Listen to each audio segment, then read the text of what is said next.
सब टीवी से फोन आया। अच्छा। बोले भाटिया जी आपको आना पड़ेगा। मैं बोला यार मैं बहुत बिजी हूँ। नहीं बोले आपको आना पड़ेगा। मैं बोला यार आज फिर नहाना पड़ेगा। वीर जी मैं बड़ा नहा धो के तैयार होके राजा बेटा अच्छा बच्चा बन के स्कूटर लेके मार्केट में निकला। यहाँ से कविता दादा निकल के आती है जी। कोशिश किए वीर जी, आशीर्वाद चाहूंगा। स्वागत भाई। कि बचना है अगर कुछ दिन यम से तो गाड़ी मत चलाओ जम से। हेलमेट पहनो नित्य नियम से। सही बात है। और हेलमेट पहनने का मजा ही कुछ और है, समझ में ही नहीं आता कौन सिपाही कौन चोर है। कॉमेडी के वीडियोस देखने के लिए हमारे चैनल को लाइक और सब्सक्राइब करें।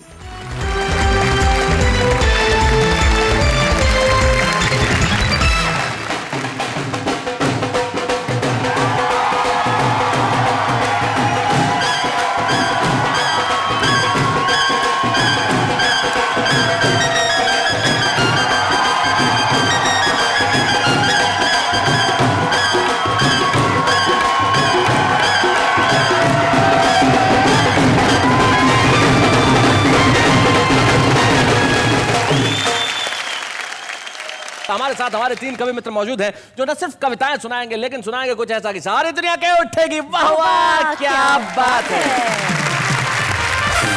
आइए हम उनसे परिचय करते हैं। सबसे पहले जो मंच के इस कोने में बैठे हैं वो मेरठ उत्तर प्रदेश से हमारे बीच में आए और नाम है उनका सरदार रतन सिंह। रतन बैठिए बैठिए बैठिए। सरदार जी आपका जोश तो कमाल का है, अभी से कविता पढ़ने के लिए तैयार है। लेकिन हमारे बाकी कवि मित्रों का परिचय कर ले। उनके पास जो बैठे हैं हमारे बड़े ही वरिष्ठ कवि मित्र हैं और एक ऐसे कवि जो हास्य भी लिखते हैं, व्यंग्य भी लिखते हैं, गजल भी कहते हैं और उम्र के इस दौर के अंदर जीवन को बस खुशी का स्वरूप बना रखा है। भोपाल से आते हैं श्री दिलजीत सिंह रील। इधर दिलजीत है, इधर मनजीत है। मनजीत सिंह फरीदाबाद में रहते हैं, बड़े कमाल के कवि हैं और उनके परिचय में मैं क्या कहूं। ये इतनी बार विदेश जा चुके हैं कि इनकी आदत में एक चीज हो गई। नेहा जरा एक मिनट आ जाओ, मनजीत के पास तक जाओ। और सत श्री अकाल जी। और इनका ये जो कोट है इसको थोड़ा सा उठाओ। इनके ऊपर वाली जेब जो शर्ट की उसमें देखो क्या है, क्या निकलता है जरा देखना। खुल जा सिम सिम। क्या निकला बताओ। पासपोर्ट। एक ऐसा कवि जो जेब में भी पासपोर्ट रख के घूमता है, न जाने कब विदेश जाना पड़ जाए। मनजीत सिंह इनका नाम है। इतने बिजी कवि है लेकिन आज वाह क्या बात है में हमारे लिए आए। और वैसे इस देश की संस्कृति का सबसे बड़ा नमूना आज हमारे बीच में जो हमारे 3 कवि मित्र बैठे हैं, एक मध्य प्रदेश से हैं, एक उत्तर प्रदेश से हैं, एक हरियाणा से हैं और तीनों की मातृभाषा पंजाबी है और कविता हिंदी में करते हैं। यही हिंदुस्तान है। आपके लिए वाह वाह क्या बात है। तो आइए महफिल की शुरुआत करते हैं। हम बुलाते हैं उन्हें जो बड़े कमाल के कवि हैं। उनका अपना एक अंदाज है और जिस अंदाज में वो अपने छंद जब सुनाते हैं तो लोग कहते हैं भाई वाह क्या बात है। तो अब देर मत कीजिए, जीत लेंगे हमारा मन। रतन सिंह। रतन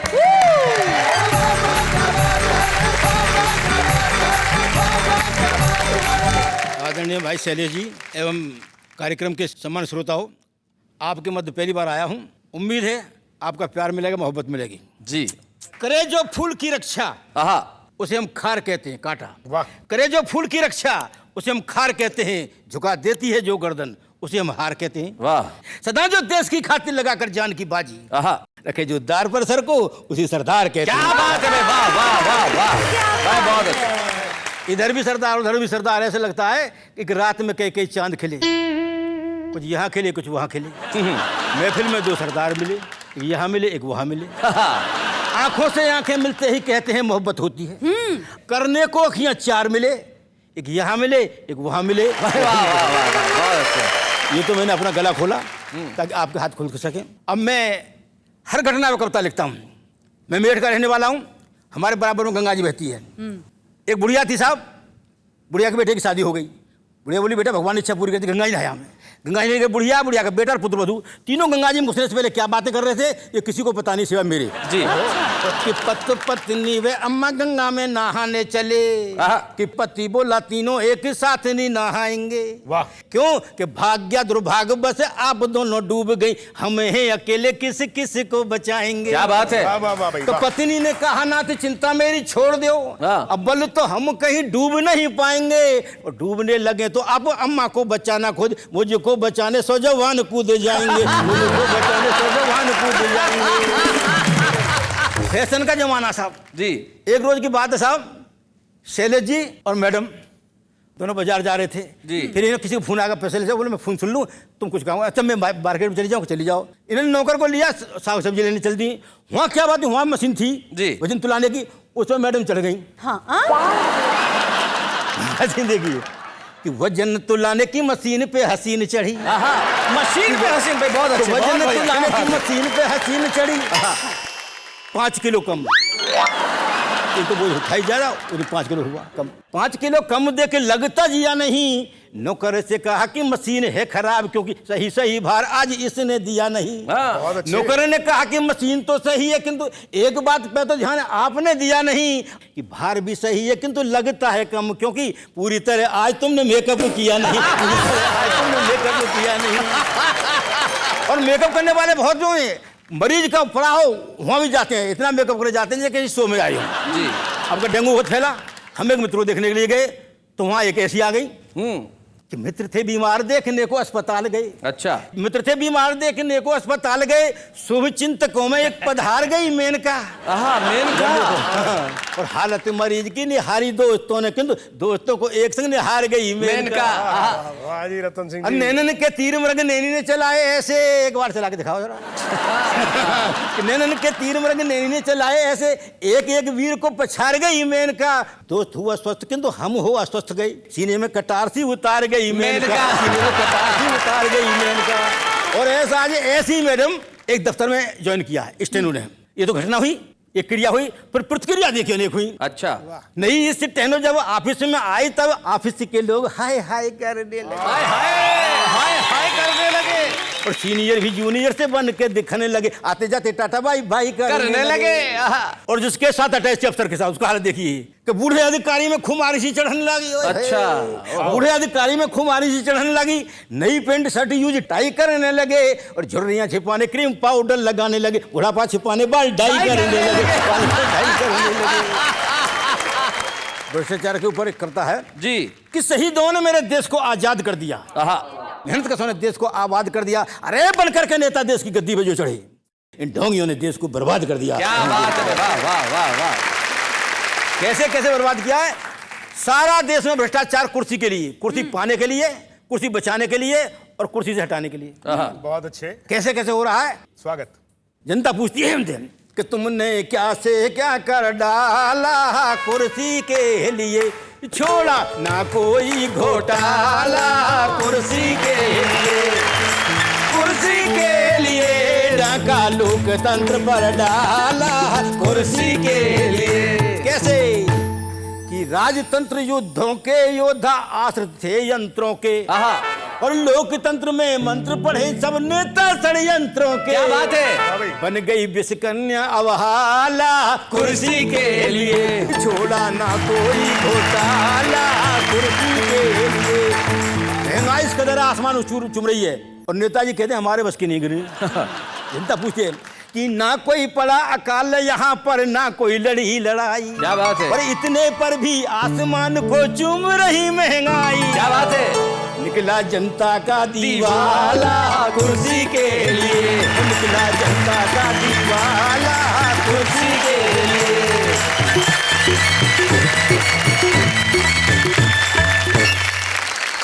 और वैसे कुर्सी के लिए एक बात हमारे कवि मित्र ने मुझे बताई थी कि उनका एक जमाना था, किसी ने बताया कि आज से 500 साल पहले ये एक पेड़ हुआ करता था।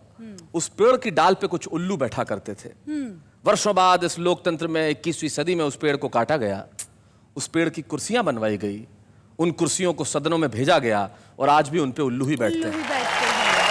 ये सबसे बड़ा सच है हमारे लोकतंत्र का। लेकिन ये सच बयानी का नाम ही कविता है। और एक ऐसे ही कवि हमारे बीच में है जो जितनी बढ़िया ढंग से हंसाते हैं उतनी ही व्यंग को अपने सलीके से पेश करते हैं। मन को तो जीतेंगे ही, जिसका नाम मंजीत है। तो भाई क्या बात है, मंजीत सिंह जी को हम यहाँ आमंत्रित करते हैं। आइए मंजीत सिंह जी।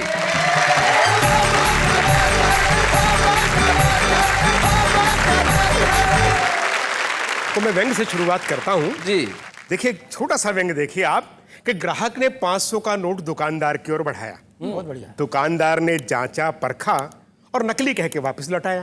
तो ग्राहक बोला, ये नोट मुझे मंत्री जी के पीए ने दिया है, असली है, बिल्कुल धांसू है। दुकानदार बोला, धागा और आरबीआई तो ठीक है, लेकिन इस नोट में गांधी जी की आंखों में आंसू है। क्या बात है, क्या बात है, वाह वाह वाह वाह वाह वाह वाह। भाई बहुत अच्छे मंजीत, क्या बात है। तो ग्राहक बोला, तुम ठीक कह रहे हो, प्रजातंत्र के आकाश में काले बादल घिर रहे हैं। ये नोट मुझे वोट देने के बदले में मिला है, शायद इसीलिए गांधी जी की आंखों से आंसू गिर रहे हैं। भाई बहुत अच्छे, भाई बहुत बढ़िया, बहुत अच्छे मंजीत। क्या भाई, ये अंग्रेजी बड़ी विकट भाषा है। मैं मूलतः हरियाणा के नारनौल का रहने वाला हूँ। जी। तो एक सज्जन ने मुझे कार्ड दे दिए शादी के, बोला बांट क्या। अब मैं कार्ड बांटने चला गया, तो शैलेश जी कार्ड बांट के लौटा तो सज्जन ने आवाज मारी, बोले RSVP का अर्थ क्या होता है बता, तू तो अंग्रेजी का आदमी है। हाँ। मैं बोला भैया आदमी तो हूं मैं अपनी पत्नी का। बाकी RSVP का अर्थ होता है रिप्लाई इफ यू प्लीज। वो बोला रिप्लाई तो ठीक बोल रहा है, बाकी तो गड़बड़ कर रहा है। मैंने कहा भैया ये फ्रेंच भाषा का शब्द है, अंग्रेजी में से यही कहते हैं। जी। बोला ना जैसे रिप्लाई बताया ऐसे बता। मैंने कहा ठीक है बता देता हूं। मैंने कहा देखिए, कार्ड के ऊपर लड़के लड़की का नाम होता है, नीचे खास खास रिश्तेदारों के नाम लिखे होते हैं, उसके ऊपर लिखा होता है RSVP। तो RSVP का अर्थ हुआ रोएंगे सारे विवाह पीछे। बड़ा कमाल कर रहा है, शादी ब्याह में तो खाना पीना चलता है, तू रोने धोने की बात कर रहा है। मैंने कहा भैया खाना पीना चलता है तो RSVP का अर्थ है रोटी सब्जी वास्ते पधारो। बहुत अच्छे। बड़ा कमाल करता है, शादी ब्याह में मिठाइयां होती हैं, क्विक सर्विस होती है। मैंने कहा सर्विस की बात कर रहे हो तो RSVP का अर्थ है रिमेंबर सर्विस वेरी पुअर। क्या बात है, बहुत अच्छे, बहुत बढ़िया। तो बोला सर्विस पुअर होगी तो रिश्तेदार नाराज नहीं हो जाएंगे। मैंने कहा अपने पास इसका भी जुगाड़ है, RSVP का अर्थ है रिश्तेदारों सुधरो। रिश्तेदारों सुधरो वरना पिटोगे। बहुत अच्छे, बहुत बढ़िया। अरे देखिए कई बार आपने महसूस किया होगा कि देखिए कितनी भी टेक्नोलॉजी एडवांस हो जाए लेकिन समस्याएं रहती हैं। कोई जमाना था जब रॉन्ग नंबर लगा करते थे, आज भी देखिए आप फोन कहीं कीजिए अलग कहीं जाता है। तो रॉन्ग नंबर की जो स्थितियां हैं मैंने उस पर एक रचना लिखी है, आप मजा लीजिएगा। आप शुरुआत में आपसे ही करता हूं, सत्य घटना है जो मैं आपको बताने जा रहा हूं कि शैलेश जी ने केले वाले को फोन लगाया, दर्जी ने उठाया। शैलेश जी बोले 1 दर्जन भिजवाइए। मजे वाली बात यह है कि केला है वो भी दर्जनों में बिकता है, और दर्जी की पत्नी है उसे भी दर्जन कहते हैं। दर्जी बोला अभी लठ लेके पहुंच रहा हूं, पहले अपना पता लिखाइए। और मित्रों रेनू ने फोन मिलाते ही कहा दीदी घर लौटते समय लेती आना 2 बर्गर 1 पिज्जा। अच्छा। हरियाणा के थाने में बैठा हुआ हवलदार बोला यहाँ कोई दीदी वीदी नहीं रहती, यहाँ तो सारे के सारे हैं जीजा। और दोस्तों ये संसार भी एक टेलीफोन एक्सचेंज की तरह है जहां कई बार रॉन्ग नंबर लग जाते हैं कि व्यक्ति डायल तो जिंदगी का नंबर करता है लेकिन टेलीफोन मृत्यु के दूत उठाते हैं। क्या बात है, वाह वाह वाह वाह वाह वाह।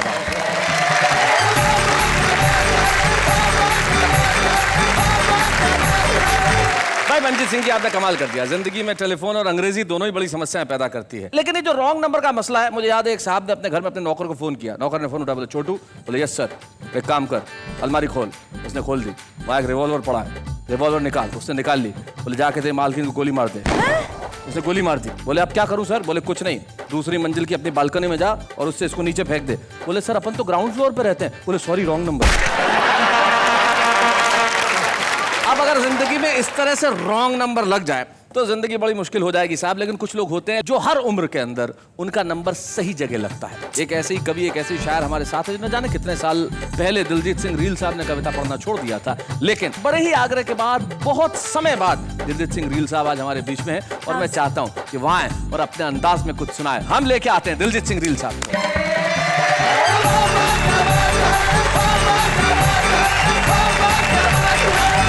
अब मैं शुरू करता हूं। असल में क्या हुआ दोस्तों, सन 1962 से मैंने लिखना शुरू किया था। मंचों पे आया, चीन का युद्ध हुआ था उस समय, तो कोई भी सरदार कभी हिंदी मंचों पर नहीं था। ये पहला आइटम नमूना था जो आ गया। और इसके लिए मैंने एक कविता लिखी, लोगों का क्या इंप्रेशन होता है, आप लोगों का आशीर्वाद चाहूंगा इस पे। स्वागत। बहुत जोर से करके हाय हाय संयोजक से आयोजक ने कहा, भोंचू तुझे कभी बुलाने भेजा था, सरदार ले आए। मैं आयोजक और संयोजक हमारे बच्चों को बता दूं, आयोजक वो जो प्रोग्राम ऑर्गेनाइज करता है और संयोजक वो जो उसको मैनेज करता है, जो संचालन करता है वो। जी। बहुत जोर से करके हाय हाय आयोजक ने संयोजक से कहा, भोंचू तुझे कवि बुलाने भेजा था, सरदार ले आए। अरे ओ महाकवि कालिदास के जीवन के प्रारंभिक अध्याय। अरे ओ महाकवि कालिदास के जीवन के प्रारंभिक अध्याय, यानी कि मूर्ख तुम्हारा भेजा है या चालू चाल। तो संयोजक ने आयोजक से बड़े विनम्र शब्दों में कहा, गुरु हमने पढ़ा सुना और देखा है कि सिपाहियों में सबसे बड़ा सिपाही हवलदार होता है और डाकुओं में सबसे बड़ा डाकू सरदार होता है। यह भी अपने इलाके के कवियों का सरदार है। क्या बात है भाई, बहुत अच्छे। कविता भले जैसी लिखे, लेकिन वोटिंग के मामले में आदमी दमदार है। असल में मैं भी इंजीनियरिंग कॉलेज में पहले पढ़ाता था, कभी जाता ही नहीं था, कभी सम्मेलन में रहता था, और कभी चला भी जाऊं तो स्टूडेंट ही नहीं आते। हम दोनों में बड़ी म्यूचुअल अंडरस्टैंडिंग। उसमें मेरा प्रमोशन नहीं हुआ, तो इस बात को लेकर मैंने एक कविता लिखी। एक चमचा बड़े साहब को मक्खन लगा गया। अच्छा। तो बड़े साहब बोले, भाई कुछ भी कहो, अपन को तो मजा आ गया। भाई कुछ भी कहो, अपन को तो मजा आ गया। और चमचा जो मक्खन लगाने के सिवा कुछ नहीं जानता था, मन चाहा फल पा गया। क्या बात है भाई, वाह वाह वाह वाह वाह भाई, बहुत बढ़िया। और एक आदमी जो सही मायने में आदमी था, उसने काम किया, अपने फर्ज को सही अंजाम दिया, और बड़े साहब ने उसी का काम तमाम किया। क्या बात है भाई, बहुत अच्छे, बहुत बढ़िया। आजकल मेरे देश में इस तरीके से समाजवाद लाया जा रहा है, वाह, कि चमचों की मदद से देश को रसगुल्ला समझकर खाया जा रहा है। क्या बात है, वाह वाह वाह वाह वाह भाई, बहुत अच्छे, बहुत बढ़िया रील साहब, क्या बात। कभी इस दल से उस दल में चले जाते हैं, उस दल से इस दल में चले आते हैं। उनको देखते हुए 4 पंक्तियां लिखने का प्रयास किया है। गंगा ने उससे पूछा कि तुम कौन? हाँ, वह बोला, जी मैं आप ही का दास गंगा दास। अच्छा। जमुना ने उससे पूछा कि तुम कौन? हाँ। वह बोला, जी मैं आप ही का खास जमुना दास। भाई बहुत अच्छे। दरअसल हमें उन लोगों से कतई कोई खतरा नहीं है जिनके जिस्म में खोलते हुए खून का एक भी कतरा नहीं है। भाई क्या बात है भाई, वाह वाह वाह वाह भाई, बहुत अच्छे। हमें खतरा तो उन लोगों से है जो हर रोज नई सुबह नए सूरज की जय बोलते हैं। क्या बात है भाई, वाह वाह वाह वाह वाह भाई, बहुत अच्छे। और रात के आते ही अंधेरे का जहर घोलते भाई, वाह वाह वाह वाह, क्या बात है। और रात के आते ही बहुत अच्छे। अंधेरे का जहर घोलते हैं। और ये 2 पंक्तियां मेरे देश में जब तक ये गंगादास और जमुनादास की प्रवृत्ति रहेगी, सच कहता हूं, देश की करोड़ों आंखों से गंगा जमुना बहती रहेगी। वाह वाह वाह वाह वाह वाह वाह, बहुत अच्छे। और 4 पंक्तियां देखिए, इस माध्यम से भी व्यंग लिखा जा सकता है। अच्छा। सन 1947 को देश आजाद हुआ। यह महत्वपूर्ण घटना नहीं थी। अच्छा। महत्वपूर्ण घटना यह थी कि सन 1947 को हम पैदा हुए। पैदा होते से ही रोए, तब से अब तक लगातार चीख चीख कर रो रहे हैं। क्या बात है, वाह वाह वाह वाह वाह। लेकिन बाहर कुंभकर्ण की औलाद नेता अभी तक सो रहे हैं। भाई बहुत अच्छे भाई, क्या बात है, वाह रील साहब वाह। आओ भारतवासियों, इन्हें जगाओ, अगर नहीं जगते हैं तो इन्हें संसद से बाहर भगाओ। क्या बात है भाई, बहुत अच्छे भाई, बहुत बढ़िया। 4 पंक्तियां और जी। एक कविता देखिए, ये करुणा है इस व्यंग में। जी। मेरे पड़ोसी राम दुलारे, 1 महीने की भूख हड़ताल के बाद कल रात हो गया अल्लाह मियाँ को प्यारे। अच्छा। बेचारे बड़े शरीफ आदमी थे, जिंदगी भर शासन को प्रशासन को गालियां देते रहे। ओहो। और रोजगार के नाम पर खाट पर पड़े गरीबी के अंडों को सेते रहे। क्या बात है भाई, वाह वाह वाह। वैसे वे देखने में एकदम मरियल थे, लेकिन साहब क्या रुतबा था। पूरे मोहल्ले के लोग उनसे घबराते थे। अच्छा, गरीब थे ना, कहीं कुछ मांग ना लें। क्या बात है भाई, वाह वाह वाह भाई, बहुत बढ़िया। इसी डर से थर्राते थे। हाँ। उस दाने दाने को मोहताज व्यक्ति को जिंदगी भर हमने कुछ नहीं दिया। कुछ लोगों को ऐसा भ्रम है, अरे उसी की आत्मा की शांति के लिए एक श्रद्धांजलि का आयोजन किया, यही क्या कम है। वाह वाह वाह वाह वाह, बहुत अच्छे, बहुत बढ़िया। और उसमें भी एक नामी गिरामी नेता को बुलाया, जिसने आते ही भाषण पिलाया कि स्वर्गीय राम दुलारी सच्चे समाज सेवी थे, वे वीर थे, महान थे, तीर थे, कमान थे। क्या बात है। एक ऐसा आदमी जो जिंदगी भर मौत से लड़ा और मर गया।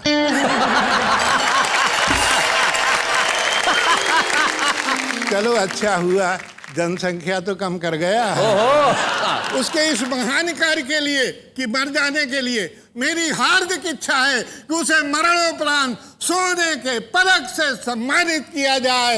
इस तरह पूरे भारतवासियों को मरने के लिए प्रोत्साहित किया जाए। वाह वाह वाह वाह, बहुत अच्छे। और 4 लाइनें जो अक्सर कोट की जाती हैं मेरी। इस देश के श्रोता को ये पता हो न पता हो कि दिलजीत सिंह रील साहब कौन है, आज उन्हें देख रहे हैं, लेकिन ये पंक्ति जो उन्होंने देश के हर कवि के मुंह से सुनी है, कहीं ना कहीं कोट होते हुए, वो इनकी पंक्ति है जो सुना था। स्वागत। एक नेता कहीं खो गया है। आहा, एक नेता कहीं खो गया। कहीं खो गया है, आदमी तो नहीं हो गया है। सूखे के दौरे पे निकला था परसों, पानी पानी तो नहीं हो गया क्या है। बात है, वाह वाह वाह, बहुत अच्छे, हाय हाय, क्या बात है। अब मैं एक अंतिम रचना जी, सुनाना चाहता हूं। स्वागत। दिल्ली में कुतुब मीनार देखते हुए एक अमरीकी मित्र ने मुझसे ताना कसा। अच्छा, वाह वाह, क्या ऊंचाई है, आहा, क्या शान है। अरे रील, तेरा देश ये झुग्गियों वाला कितना महान है। क्या बात है भाई, वाह वाह वाह, बहुत अच्छे। तेरे देश में तो हवाई जहाज से लेकर बैलगाड़ी तक, यानी के सूट बूट से लेकर साड़ी तक, यानी के चुटिया से लेकर दाढ़ी तक, यानी के अंबारी से लेकर कल्लू कवाड़ी तक, सभी के सभी तो परेशान हैं। मैंने कहा जी हाँ, इसी का नाम तो हिंदुस्तान है। बहुत अच्छे। वाह वाह, क्या बात है। कह लो विदेशी बाबू, तुमने देखा नहीं ऐसा जादू। तुमने देखा नहीं ऐसा जादू कि हम भूखे हैं, नंगे हैं, मगर संतुष्ट हैं। क्या बात है, बढ़िया। अरे तन से कमजोर सही, मगर आत्मा से पुष्ट हैं। भाई वाह वाह वाह वाह वाह। अरे तन से कमजोर सही, मगर आत्मा से पुष्ट है। हम अपने मुंह अपनी बड़ाई नहीं करते। अच्छा, लड़ने का मन हो तो आपस में लड़ लेते, मगर दादागिरी दिखाने को किसी इराक पे चढ़ाई नहीं करते। क्या बात है भाई, बहुत अच्छे, बहुत बढ़िया। हम प्रेम पुजारी हैं। Yes. जुल्म की सदारत नहीं करते। प्राण भले ही चले जाएं, मगर लाशों की तिजारत नहीं करते भाई, वाह वाह वाह वाह वाह, क्या बात है, बहुत अच्छे। अरे हिंदुस्तान देखने आए हो तो यहाँ के आम आदमी को देखो, देखो उसकी मीरा बन गई आंखों से तुम्हें तुलसी जायसी रसखान दिखेगा। और देखना ही चाहते हो तो देखो सूरदास की आंखों से तुम्हें कृष्ण कन्हैया वाला हिंदुस्तान दिखेगा। भाई, वाह वाह वाह वाह वाह।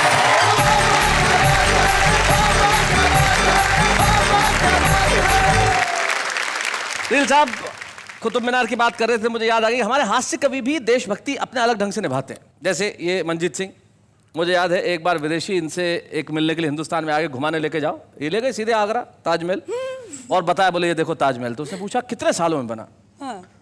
बोले 22 साल लगे। बोले बहुत आलसी है तुम्हें इंडियन, बहुत टाइम लगाता है। अब इन्हें बड़ा गुस्सा आया। दूसरे दिन लाल किले ले गए। उसने पूछा ये कितने सालों में बना? इसको भी बोले लगे 10-15 साल लगे। बोले बहुत आलसी है, बहुत टाइम लगाता है। अब इन्हें बड़ा गुस्सा आया, अब क्या किया जाए। तीसरे दिन कुतुब मीनार पे ही ले गए।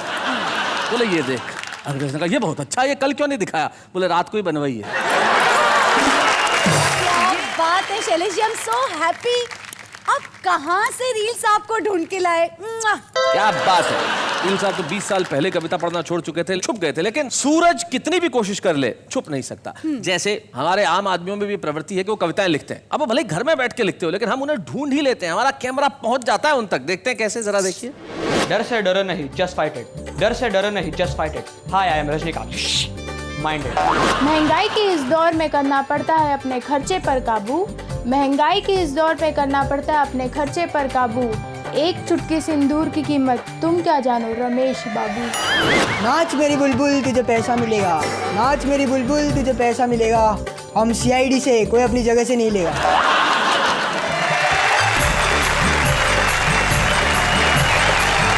तो देखा भाई हमारे लोग कैसे कमाल करते हैं। यानी कि हम अपना ये काम बखूबी निभाते हैं कि आदमी कहीं भी छुपा हुआ हो, प्रतिभा कहीं भी हो, हम उसे पकड़ के ढूंढ के ले ही आते हैं। अब बारी थी हमारे छुपे रुस्तम की, इस एपिसोड के भाई छुपे रुस्तम। तो हम एक ऐसे छुपे रुस्तम को ढूंढ के लेके आए जो मध्य प्रदेश में छोटे से गांव जिसका नाम परासिया है, जो छिंदवाड़ा जिले में है, वहां रहते हैं। लेकिन कविता की उनमें अकूत प्रतिभा है। तो आज के हमारे छुपे रुस्तम है वाहे गुरु भाटिया।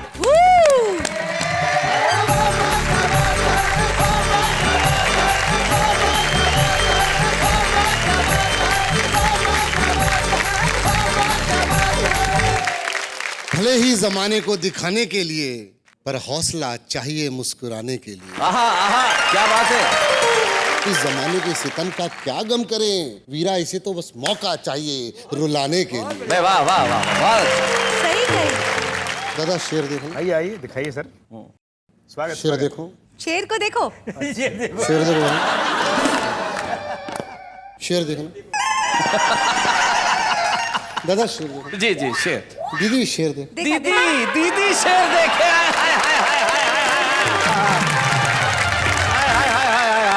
इसे कहते हैं सच्चाई।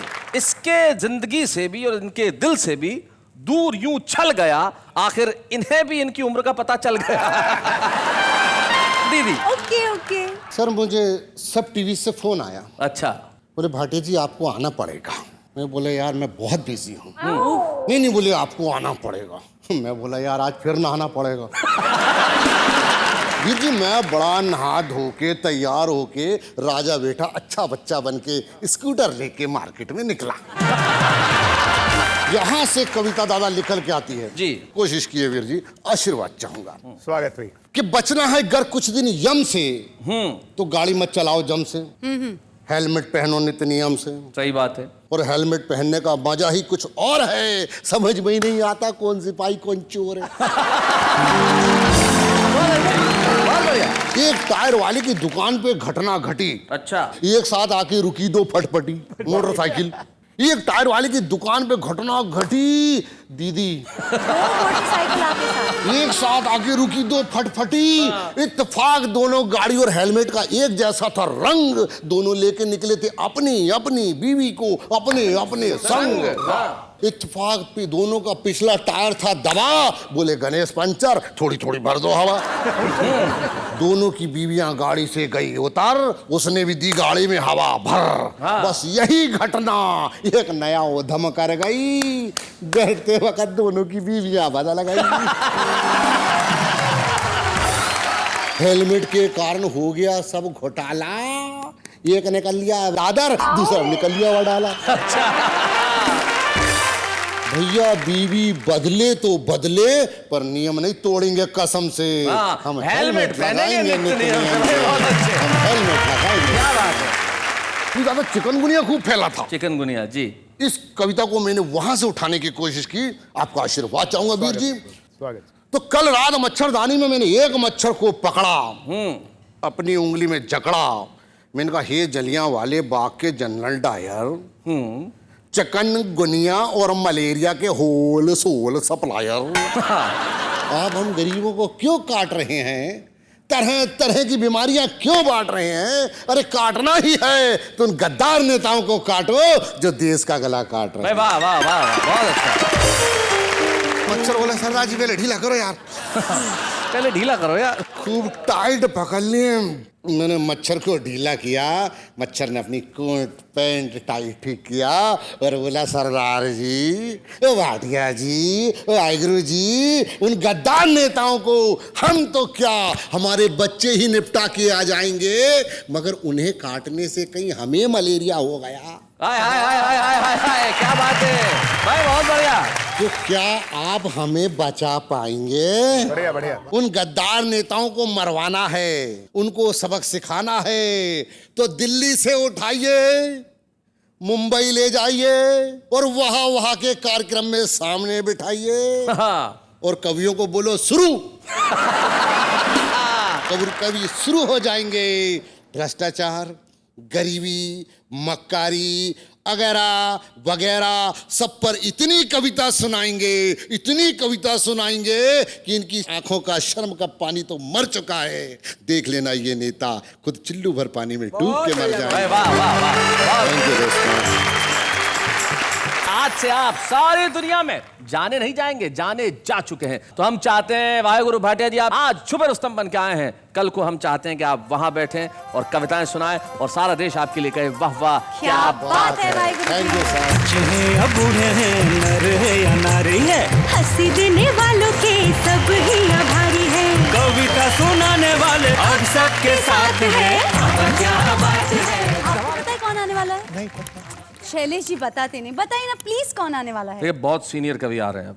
सीनियर? हाँ हाँ बहुत सीनियर, रील साहब से भी सीनियर। रील साहब से भी सीनियर? जी जी जी जी बिल्कुल, आपसे भी सीनियर आए, तो अब थोड़ा सा उनका सम्मान, स्टैंडिंग ओवेशन करना पड़ेगा। आए तो खड़े होकर हम स्वागत करेंगे, क्योंकि एक्सपीरियंस भी बहुत ज्यादा है, उम्र भी हमसे ज्यादा है, तो उसका हमें सम्मान करना चाहिए। जरूर करना। हम बुलाते हैं एक ऐसे व्यक्तित्व को जिसे आपने टेलीविजन पे कई बार देखा है। कौन है वो, जरा पहले हम मिलाते हैं। आइए साहब।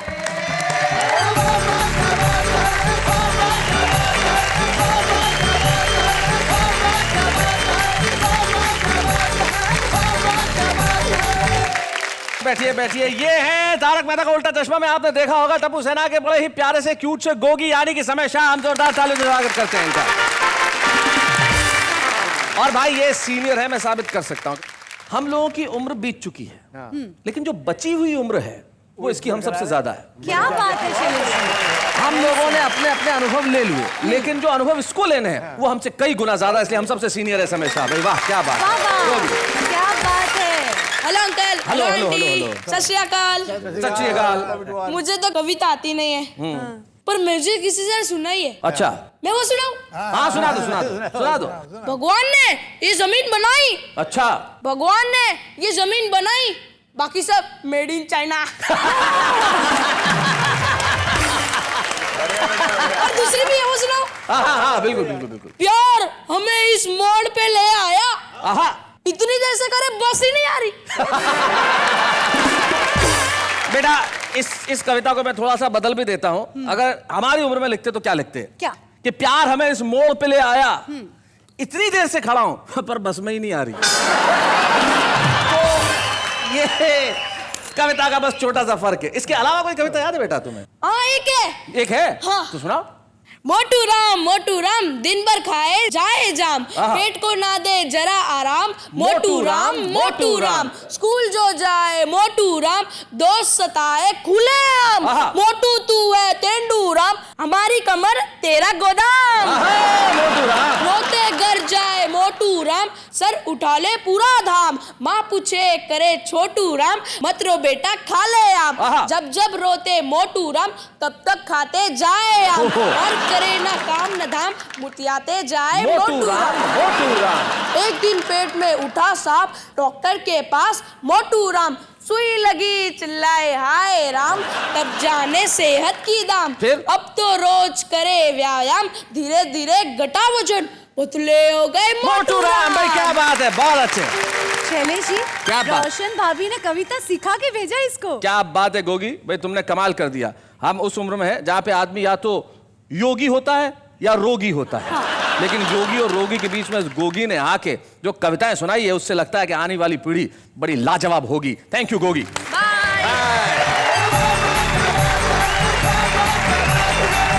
तो ये था समय शाह, यानी कि गोगी एक छोटा सा प्यारा सा बच्चा जिसने अपने बड़े क्यूट से अंदाज में कविताएं सुनाई। और सचमुच हम भी अगर बच्चे की तरह हो जाएं तो सचमुच सच्चे हो जाएं। और कुछ लोग होते हैं, कहते हैं कि जब आदमी बूढ़ा होता है, एक उम्र आती है, बुजुर्ग होता है, तो बच्चा होता चला जाता है। दिलजीत सिंह रील साहब हमारे साथ हैं, उनकी वही उम्र है जब उनका बचपन शायद फिर से लौटने लगा है। और हम चाहते हैं कि आज इस वाह क्या बात है कि मंच पे उस कवि का सम्मान हो जो 20 साल बाद लौटा, लेकिन ऐसा लौटा कि अंग्रेजी में कहते हैं he came, he saw and he conquered। Diljit Singh reel साहब। बच्चे हैं या बूढ़े हैं, नर है या नारी है, हंसी देने वालों के सब ही आभारी है, कविता सुनाने वाले अब सबके साथ है।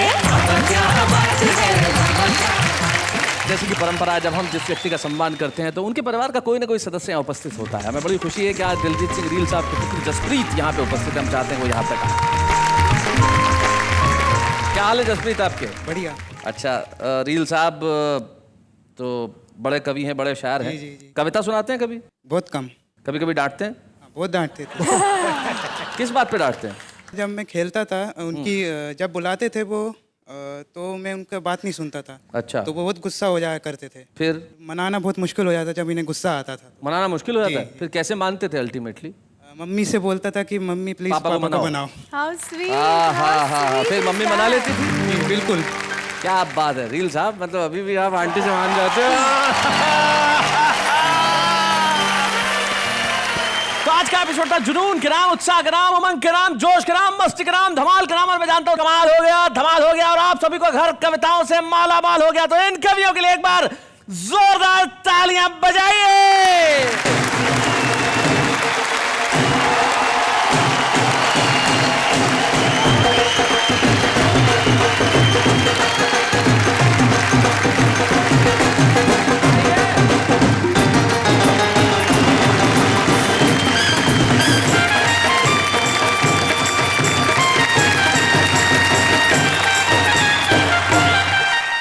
कॉमेडी के वीडियोस देखने के लिए हमारे चैनल को लाइक और सब्सक्राइब करें।